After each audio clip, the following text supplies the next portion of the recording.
प्रभु राम देव भगवान अल्लाह खुदा ईश आदि नाम एक ही शक्ति के हैं। वो कैसा है, कहाँ है, कैसे मिलता है, किसने देखा है? ये प्रश्नवाचक चिन्ह पूर्ण रूप से हटाने के लिए अवश्य सुनिए जगत गुरु तत्वदर्शी संत रामपाल जी महाराज के अमृत वचन, सर्व पवित्र धर्मों के पवित्र शास्त्रों के आधार पर।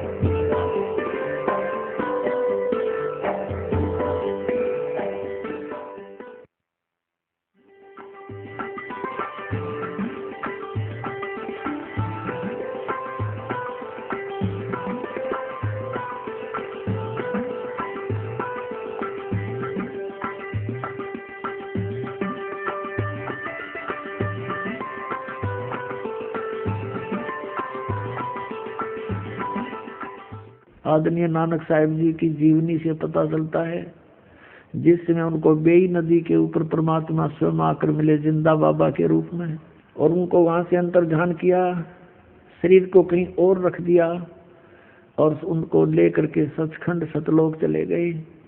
वहां से आकर वापस छोड़ दिया और फिर उनको बताया कि मैं धानक रूप में, जुलाहे रूप में बनारस में भी रहता हूँ। तो वहां परमात्मा पहले उनको मिले थे कबीर रूप में, एक भक्त रूप में मिले थे नानक जी को, उनसे काफी गोष्ठी की थी, लेकिन उस समय श्री नानक देव जी नहीं माने थे, लेकिन ज्ञान से घायल जरूर हो गए थे। फिर परमात्मा जिंदा बाबा का रूप बना करके दोबारा वहां पहुंचे, फिर सचखंड लेकर गए। वहां से छोड़ दिया कि मैं काशी के अंदर रहता हूँ, जुलाहे का कार्य करता हूँ, स्वामी रामानंद जी मेरे गुरु हैं और मैं पृथ्वी पर गया हुआ हूँ ज्ञान प्रचार के लिए। तो नानक साहिब जी तीसरे दिन वापस आए, वहीं से चल पड़े। पहली उदासी उन्होंने बनारस साइड की परमात्मा को देखा धानक रूप में, जुलाहे रूप में कार्य करते हुए। तब कहा था, फाई सूरत मुलुकी वेश ए ठगवाड़ा ठगी देश, खरा सियाना बहुता बारी, धानक रूप रहा करता। आंखों में आंसू भर गए। तो परमात्मा से उपदेश लिया, सतनाम। अब सतनाम प्राप्त किया, जब पता लगा कि तेरे की पूरे गुरु बिना बात बने नहीं, और ये है वो पूरे गुरु और यही परमात्मा है। वाहे गुरु वाहे गुरु।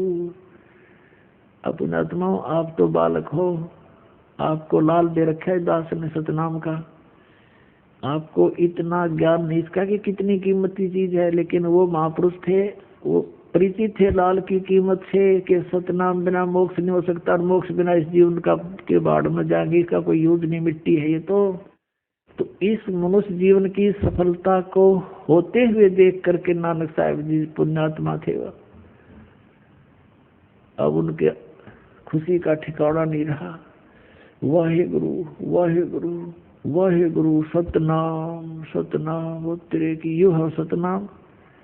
सारा ज्ञान से परिचित हो गए, भगवान से साक्षात्कार हो गया। फिर अगर मगर खत्म हो जाते जब भगवान मिल गए, ब्रह्मा विष्णु महेश की स्थिति बता दी कि इनका जन्म मृत्यु होता है, इनकी ये माता है ये पिता है, वो दिखाए परमात्मा ने।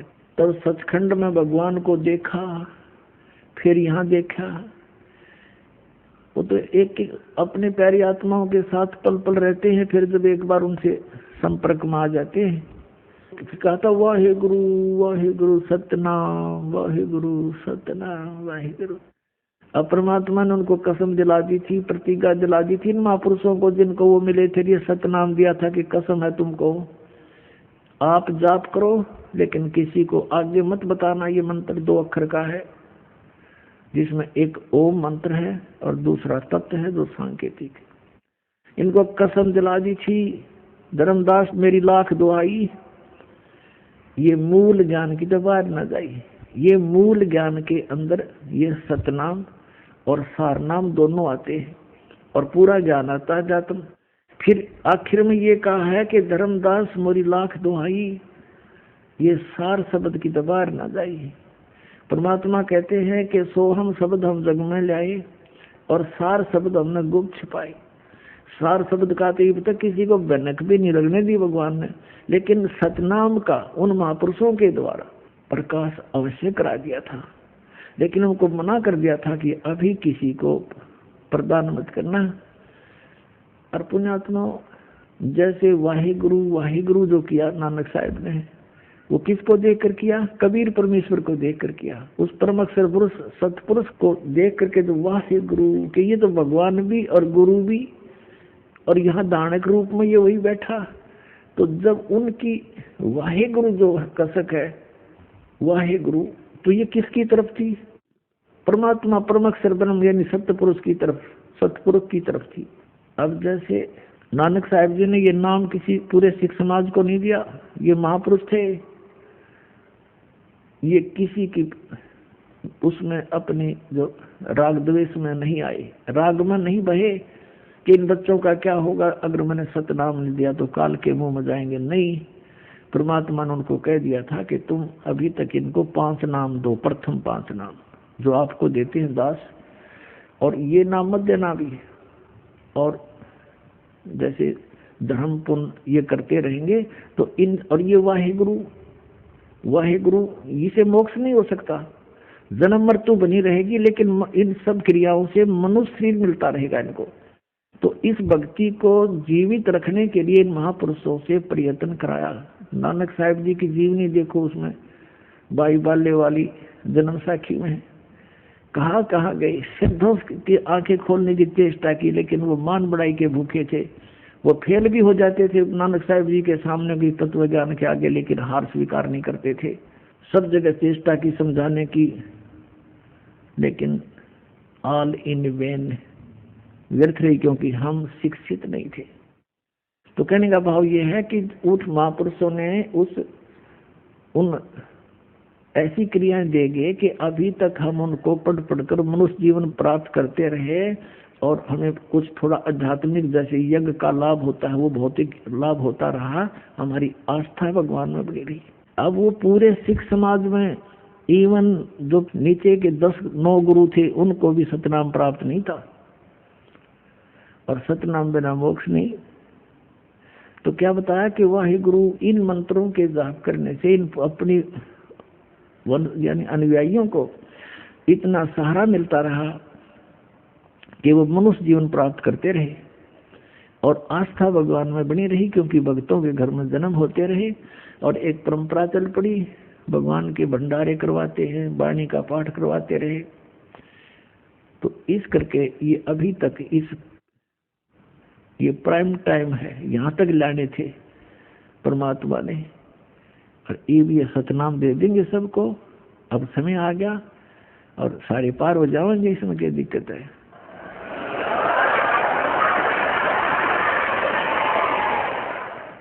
तो क्या बताया था उन्होंने, वाहिगुरु।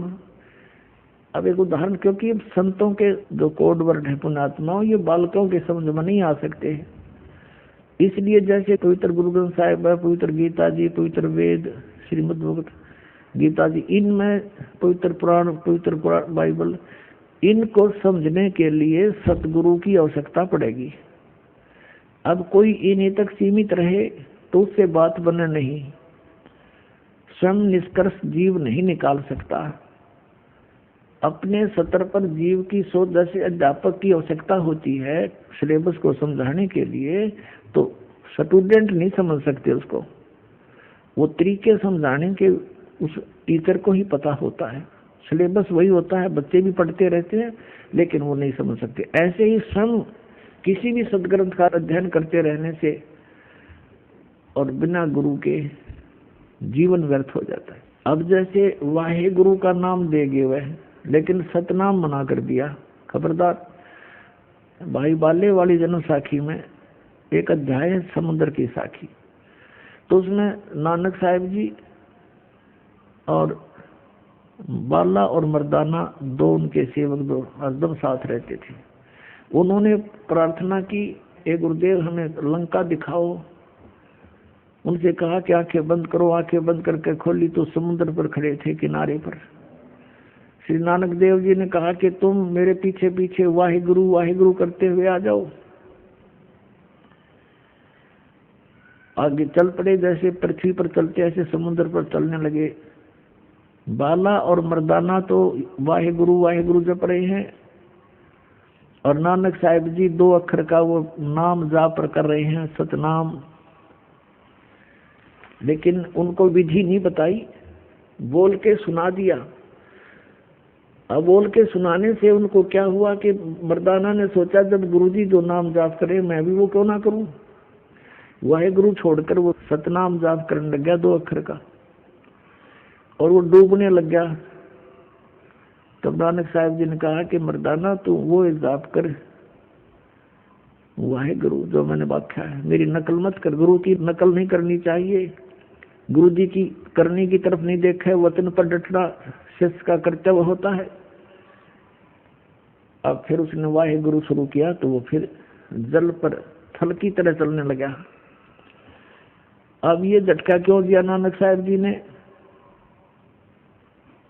पुणात्मा हो, आप तो बालक हो, बालक बुद्धि है आपकी, बच्चे हो भी।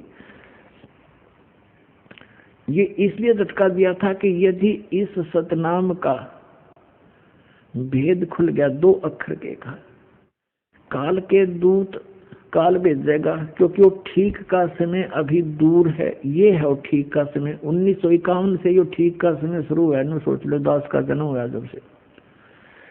और उसके बाद भारतवर्ष, आज शिक्षा हुई भारतवर्ष में, और एकदम शिक्षा की बाढ़ सी आ गई। और शिक्षा बिना हम सदग्रंथों को देख नहीं सकते, समझ नहीं सकते।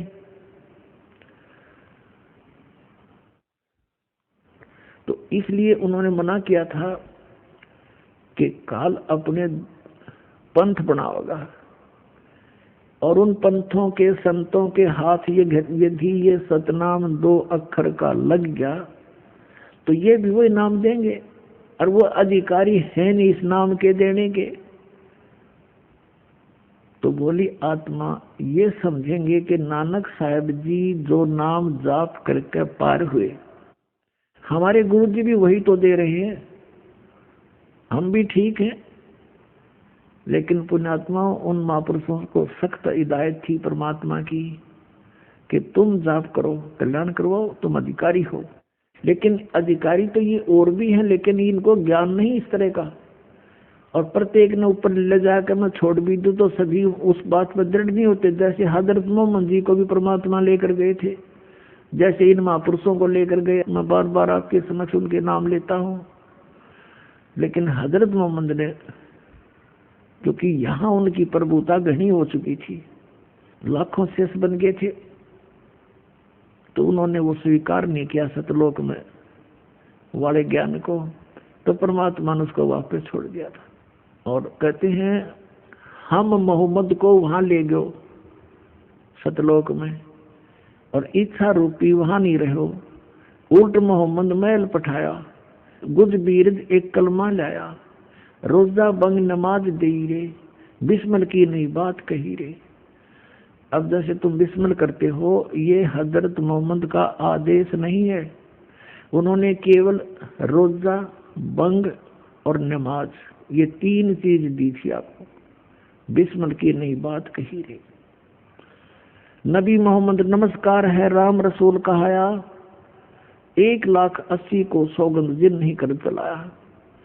अरस कुरस पर अल्लाह तकत है खालिक बिन नहीं खाली, वह पैगंबर पाक पुरुष थे साहिब के अब्दाली। अब कहने का भाव यह है कि हजरत मोहम्मद जी को भी परमात्मा ले गए थे, लेकिन वो नहीं रखे, रुका वहां पर, न उस ज्ञान को स्वीकार किया। तो इसी प्रकार वो वेदों में लिखा है कि वो परमात्मा अपने दृढ़ भक्तों को मिलता है, उनको तत्व ज्ञान से परिचित कराता। ये दृढ़ भगत थे जो कह दिया सो फाइनल, आगे बिल्कुल उसकी कहीं पर जो है ना उसकी मैक भी नहीं जाने दी सतनाम क्या होता है।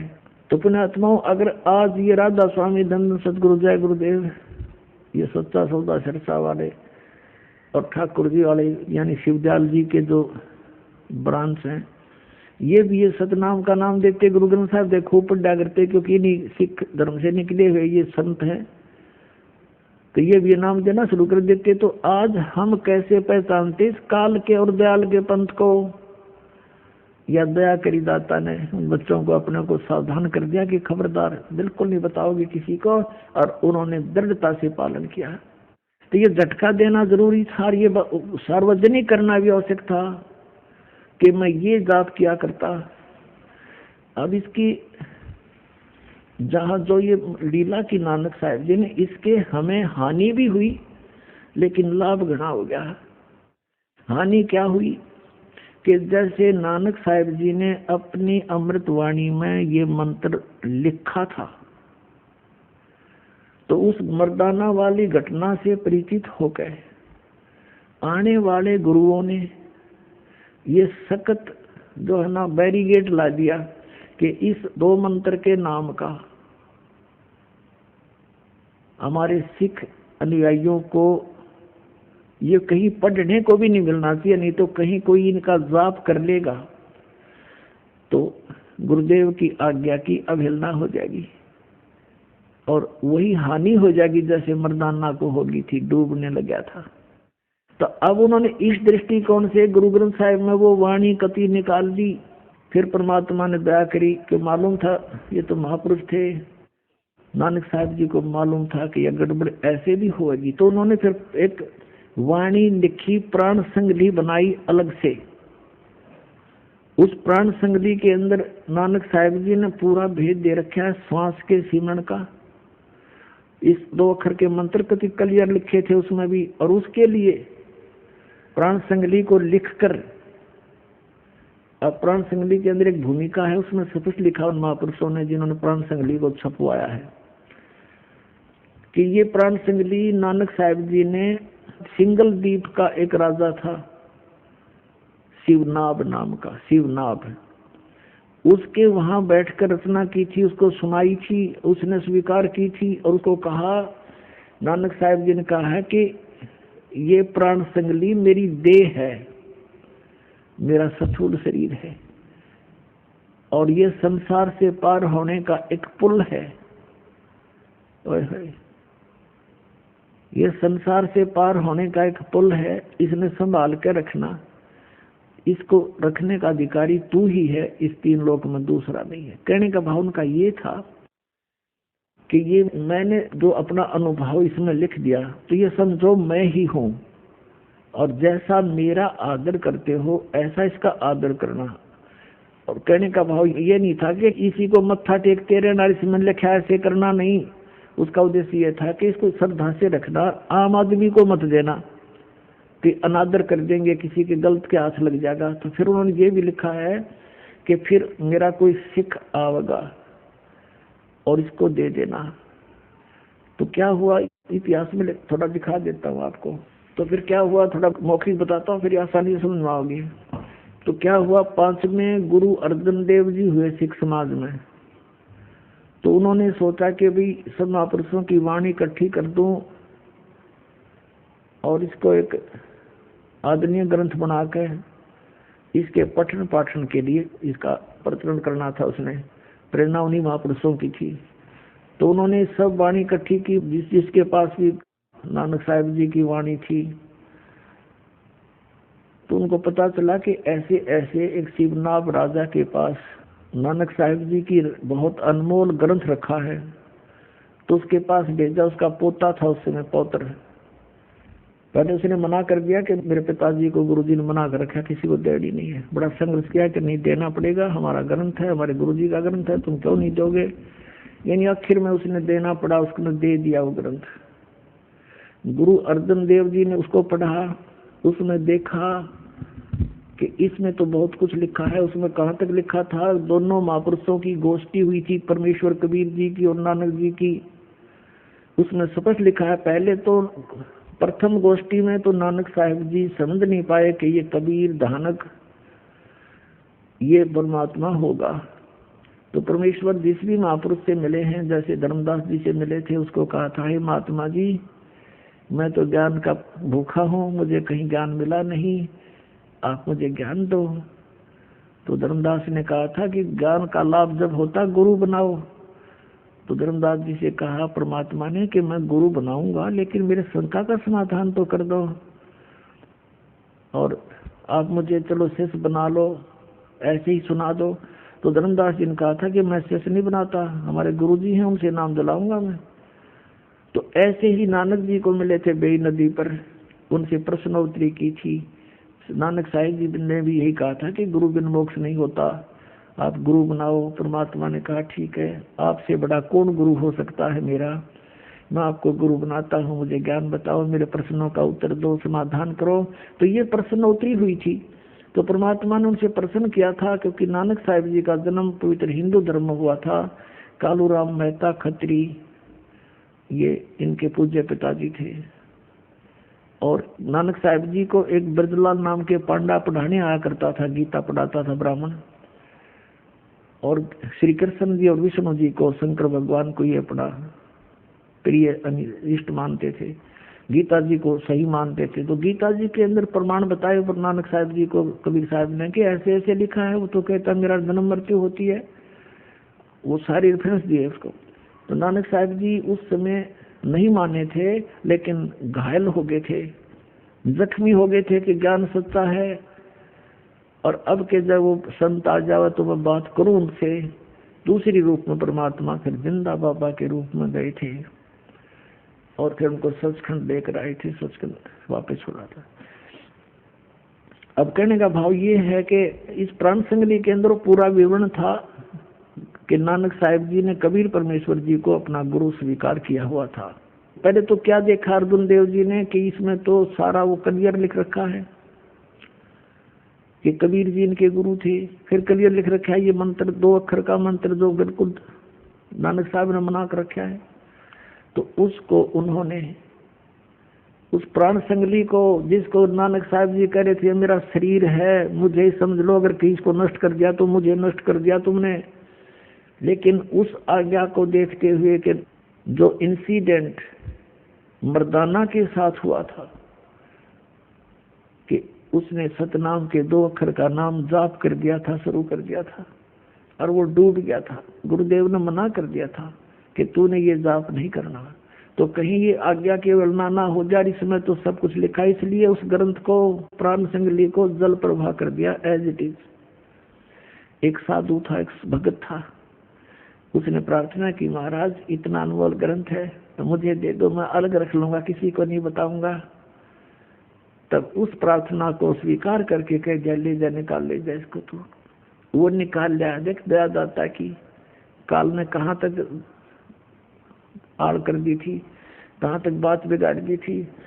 तो फिर भी अगर प्राण संगली में ना भी मिलता तो परमात्मा कहते हैं ना, काल के कहीं ना कहीं से वो रास्ता निकाल लाते परमात्मा, काल से बचा कर सत्य ज्ञान को। क्योंकि जन्म साखी, भाई बाले वाली जन्म साखी, समुद्र की साखी में क्लियर लिख दिया कि नानक साहब जी ये जाप करा करते थे, इसने ये मिटा नहीं पाए, कहीं छुपा नहीं सके।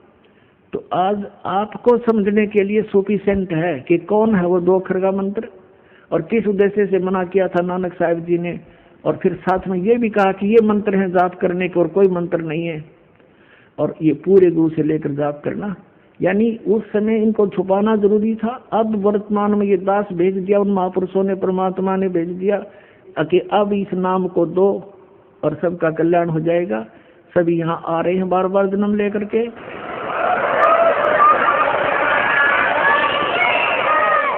अब दिखाता हूँ आपको इतिहास ये प्राण संगली के साथ कैसा हुआ। ये देखिएगा श्री गुरु नानक साहिब की प्राण संगली सटीपन, प्रथम भाग। श्री गुरु नानक साहिब विरचित, श्री नानक साहिब ने अपने कर कमलों से रचिए प्राणों का अपूर्व कवच, जो सूरत शब्द योग साधन में अमोघ तारों से रचा हुआ है। आगे देखो ये कहाँ से छपा है। प्रकाशक है वेलविडियर प्रिंटिंग वर्क्स, ये 56A/13 मोतीलाल नेहरू रोड इलाहाबाद से। इसके संपादक कौन है ये देखिएगा, ये है श्री संपूर्ण सिंह। श्री संपूर्ण सिंह तरन तारण पंजाब से। इन्होंने इसकी भूमिका में क्या लिखा है देखिएगा। पहले आवश्यक सूचना पढ़ते हैं। गुरु नानक साहिब जी ने यह अपूर्व ग्रंथ प्राण संग ली किस अवसर पर सिंगला द्वीप में वहां के परम भक्त राजा शिवनाभ जी को उपदेश करके बख्श दिया, और फिर उनकी 5वीं गद्दी के अधिष्ठाता गुरु अर्जन देव जी ने उसे कैसे सिंगला द्वीप से मंगवाया था और किस कारण से उसे गुरु ग्रंथ साहिब के संग्रह से अलग रखा, इसका वर्णन गुरु नानक साहिब के जीवन चरित्र में दूसरी यात्रा के आखिर के हिस्से में और टिप्पणकार के निवेदन में लिखा है। गुरु नानक साहिब ने यह अनमोल ग्रंथ नाम प्राण संग ली क्यों रखा? यह तो पक्के तौर पर वही कह सकता है जिसकी गति उनकी सी हो।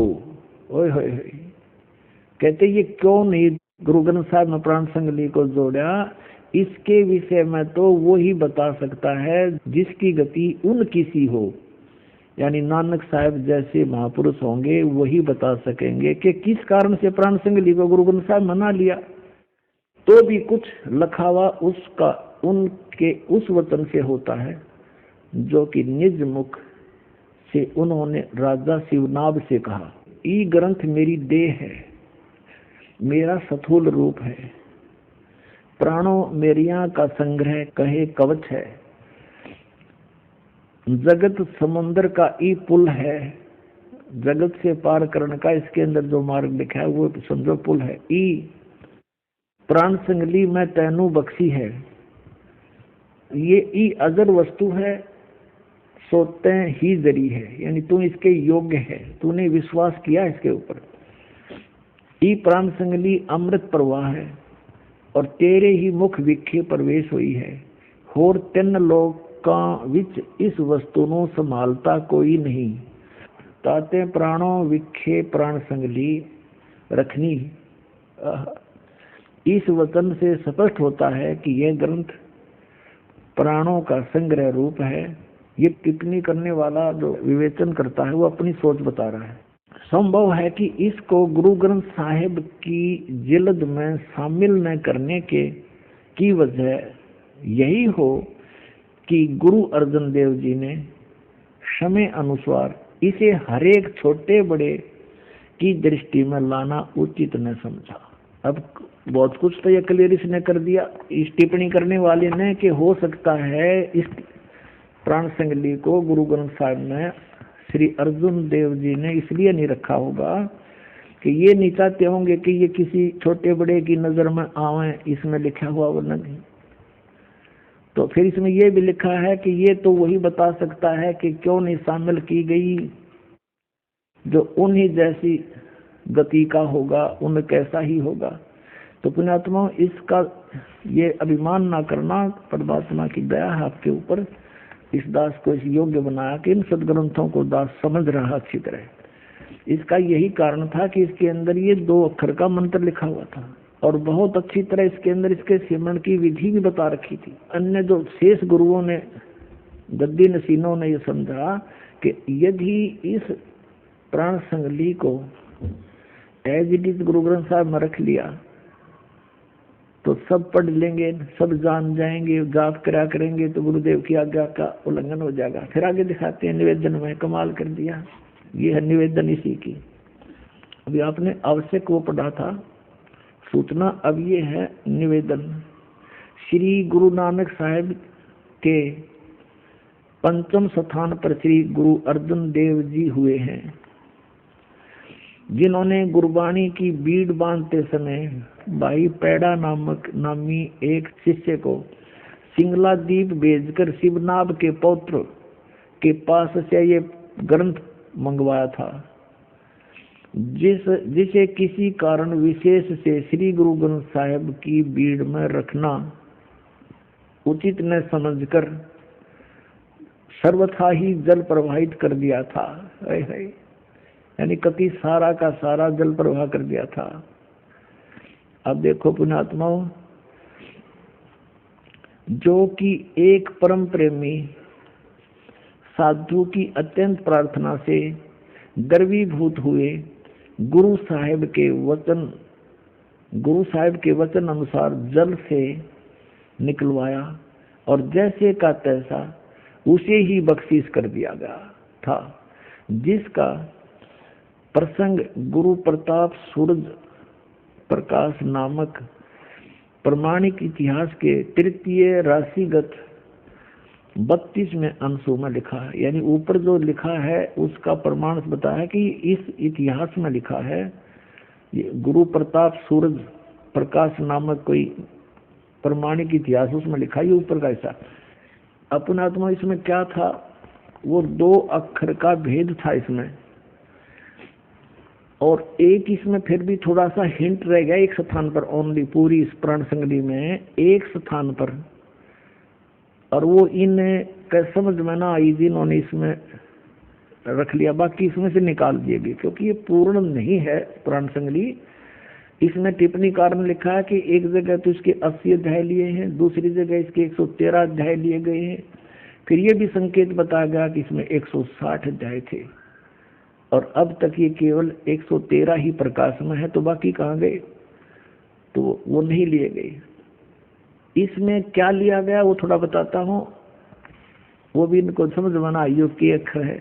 अब ये तो आपने भाग 1 पढ़ाई, भाग 2 दिखाते हैं, ये 2 भागों में लिखी है संपूर्ण सिंह जी ने। ये भाग 2 है और इसमें ये वहीं से प्रकाशित है, ये द्वितीय भाग है इसका। इसके 103 पृष्ठ पे दिखाता हूँ आपको, ये देखिए 103 पृष्ठ पे ये प्राण संगली, ये यहाँ से शुरू होता है, ये राग भैरव है। मेला पहला जहाँ हो समझो गुरु नानक देव जी के सीधे वचन है। इसमें क्या लिखा है 103 पृष्ठ पे, दूसरा भाग, इसमें लिखा है कि साध संगत मिलिया मन माना और ना मैं ना ये ओम है स्पष्ट, ये ना मैं ना है, यो है इसके साथ लगना था, ये गलती से इसके साथ लग गया, नहीं इसका हूँ समझ लिया हूँ, ये है ना मैं ना ओम सोहम जाना है। यहाँ इस ना का अर्थ है नाम, तेरा के ना है, जैसे हम सिंपल भाषा में बोलते हैं, और पंजाब क्षेत्र में भी यही बोलते हैं, लगभग मिलती जुलती भाषा। तेरा की ना है, तो ये ना मैं ना, तेरा की नाम है, नाम में ना है, ओम सोहम जाना, नामों में नाम, ओम सोहम जाना, ये 2 अक्षर का ये है। अगर ये इसके साथ ना जुड़ा होता तो इसमें भी नहीं रहता, यो इसको भी निकाल देते बिल्कुल। अब इसके लिए थोड़ा सा और आपको स्पष्ट करते हैं, ये देखो, ये है 150 पृष्ठ पे, और इसके यहाँ क्या है ये देखो, ये ओम है ना, ओम दर है, तो यहाँ कोई इसको गलती ना समझ ले भाई हूँ लिखा हूँ नहीं है ये, क्योंकि उसका कोई सेंटेंस नहीं बनता वैसे तो। अब इस ओम को इन्होंने टिप्पणी की है 2 नंबर पे, इस ओम को ऐसे लिखा है, इसको ओम दर है ना, ओम दर, तो इसको औ कहते, फिर पंजाबी में अगर औ कहते फिर यहाँ भी औ होना चाहिए था ये, तो यहाँ इसको ओम दर स्पष्ट कर दिया, ओम अलग दर अलग, ओम दर, तो ये वही ओम है। तो यहाँ फिर 103 पृष्ठ फिर देखो, इसमें सतत लिखा है 103 पृष्ठ पर हम फिर आगे हैं इसी पे दूसरे भाग में। यहाँ फिर देखो, साध संगत मिलिया मन माना है, और ना मैं ना, ये एक बिंदी है 2 नहीं, ना मैं ना ओम सोहम जाना, ना है, नामों में नाम है ओम सोहम, ये जाना, ये सब नामों में एक श्रोमणी नाम, ये 2 मंत्र का है।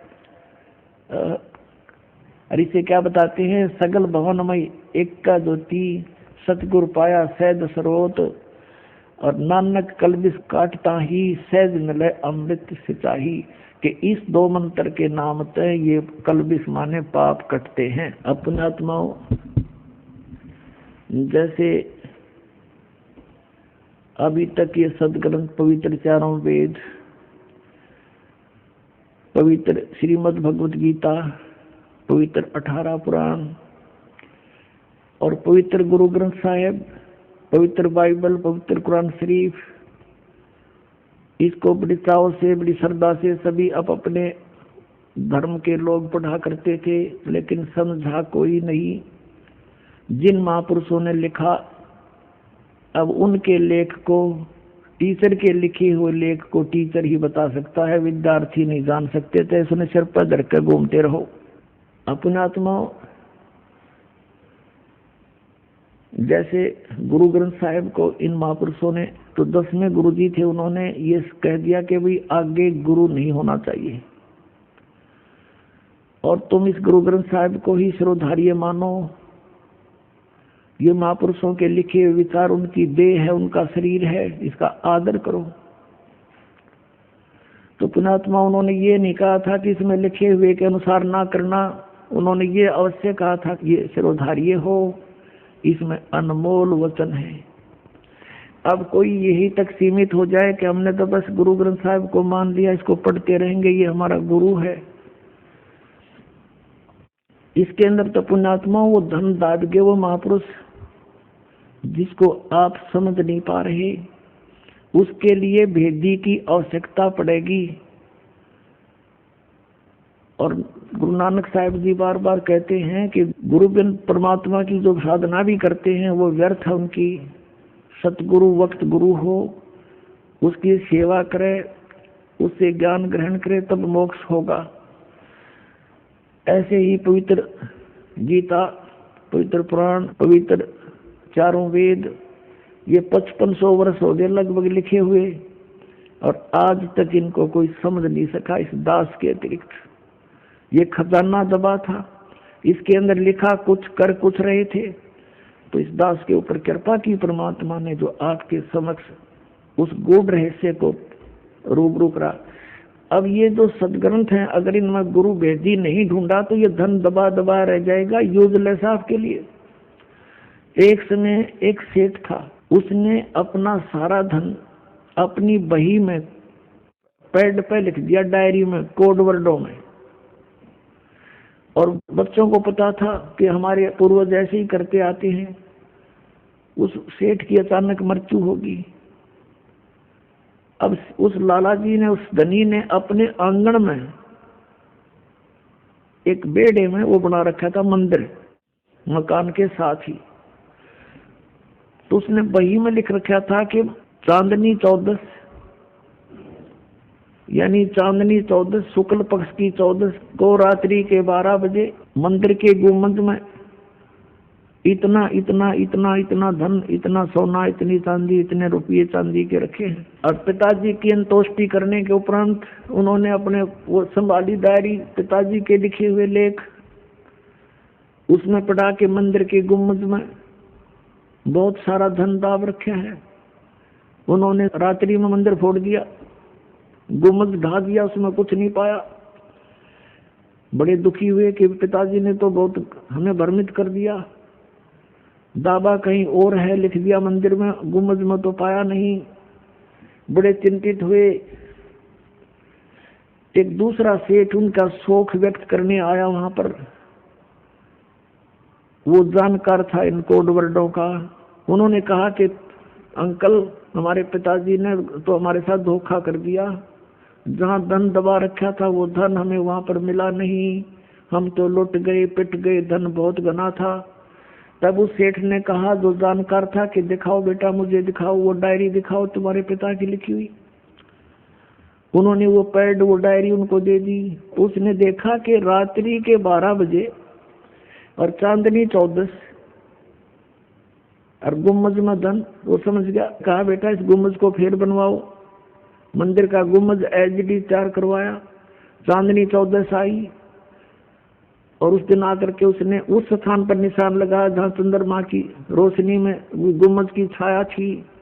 आंगन के अंदर वो स्थान था जहाँ पर धन दबा हुआ था। रात्रि में छाया जहाँ गुम्मट की जाती थी, वहाँ निशान लगा दिया कि यहाँ से खोदो, वो सारा धन पा गया। तो पुण्यात्माओं, ये सदग्रंथ है, ये कोड वर्डों में लिखे हुए हैं, और जब तक इस दास की सहयोग नहीं लोगे आपका धन दबा दबा रह जाएगा। बोलो सतगुरुदेव।